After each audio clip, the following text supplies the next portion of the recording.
Thomas Alva Edison, इनके बारे में तो आप जानते ही होंगे। इन्होंने हमें वह आविष्कार दिया है जिसकी वजह से रात में भी रोशनी है, ये बल्ब जो आगे चल के एलईडी और सीएफएल लाइट्स में तब्दील हो गया। लेकिन आप सोचेंगे कि मैं आपको ये सब क्यों बता रहा हूँ। ये बात के बारे में तो ज़्यादातर लोग जानते ही हैं, लेकिन जैसा कि आप जानते हो, थॉमस एडिसन बचपन से ही इमेजिनेटिव और क्रिएटिव माइंडेड थे और इसी वजह से वह साइंटिस्ट बने।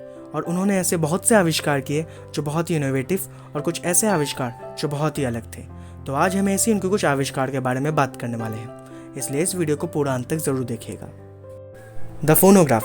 वैसे तो थॉमस एडिसन ने बहुत से आविष्कार किए, लेकिन उनका पसंदीदा आविष्कार था फोनोग्राफ। सन 1877 में थॉमस एडिसन ने फोनोग्राफ को बनाया था और फोनोग्राफ थॉमस एडिसन का पहला और सक्सेसफुल इन्वेंशन है बाकी इन्वेंशंस की तरह।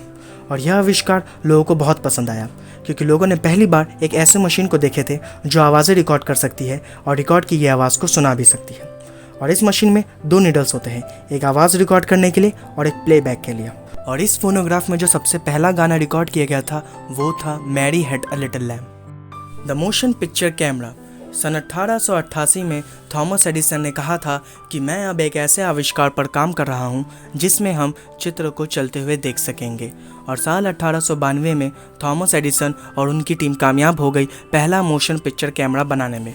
और यह आविष्कार भी सक्सेसफुल इन्वेंशन साबित हुई जो लोगों को बहुत ही पसंद आई।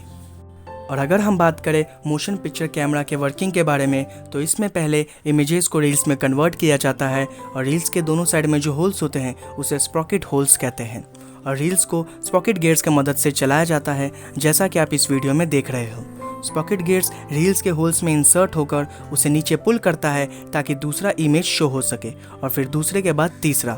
और यह प्रोसेस बार बार बहुत ही तेज़ी से चलता रहता है और एक ऐसा इल्यूजन क्रिएट करता है जिसमें लोगों को यह लगता है कि वे लोग एक वीडियो देख रहे हैं, ना कि फ़ोटोज़।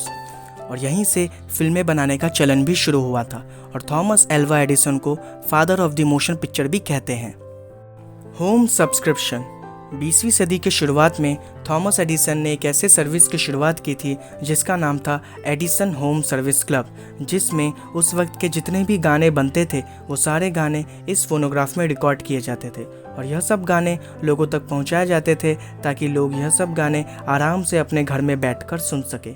इसमें सिर्फ लोगों को एडिसन होम सर्विस क्लब के साथ जुड़ना पड़ता था और लोग जैसे ही जुड़ते थे उन्हें हर महीने 20 गानों के सैंपल आते थे और उन्हें जितने भी गाने चाहिए वे खरीद लेते थे और बाकी बचे हुए गाने वापस डिस्ट्रीब्यूटर को लौटा देते थे। और यहीं से शुरुआत हुआ था होम सब्सक्रिप्शन का। A talking doll. साल 1887 में थॉमस एडिसन ने बच्चों के मनोरंजन के लिए पहला टॉकिंग डॉल का आविष्कार किए थे। इस टॉकिंग डॉल में एक मिनी फोनोग्राफ फिट किया गया था जिसमें बच्चों के सुनने के लिए twinkle twinkle little star, hickory dickory जैसे पोट्री सॉन्ग रिकॉर्ड किए गए थे। मगर आगे चलकर यह टॉकिंग डॉल का बिजनेस नहीं चल पाया और ना चाहते हुए इसकी प्रोडक्शन रोक दी गई। और टॉकिंग डॉल बिजनेस के बंद होने का कारण लोग यह भी कहते हैं कि उस वक्त के कुछ लोगों को यह अंधविश्वास था कि टॉकिंग डॉल्स या टॉकिंग टॉयज़ में प्रेत आत्माएं बसती है।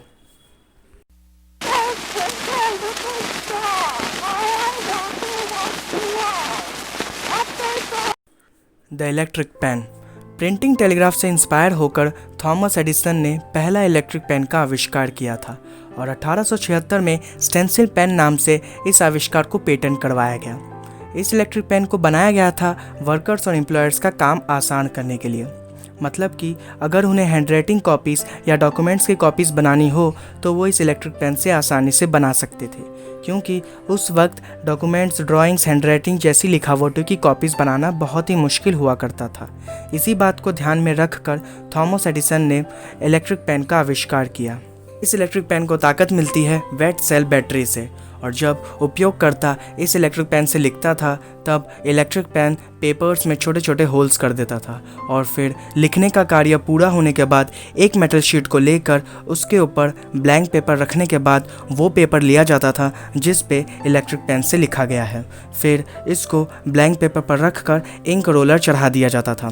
इससे जो उस पेपर पर लिखा गया है वो ब्लैंक पेपर पर कॉपी हो जाता था और यह कार्य बार बार करके वे लोग बहुत सारे कॉपीज़ बना लेते थे। और इलेक्ट्रिक पेन को मॉडिफाई करके थॉमस एडिसन ने डुप्लीकेट बॉक्स में कन्वर्ट कर दिया, जिसका नाम उन्होंने रखा था मिमियोग्राफी, जिसकी वजह से और भी आसान हो गया डॉक्यूमेंट्स की कॉपीज़ बनाना। और कई साल बाद इसी इलेक्ट्रिक पेन को देखकर एक टैटू आर्टिस्ट ने पहला टैटू मशीन बनाया था।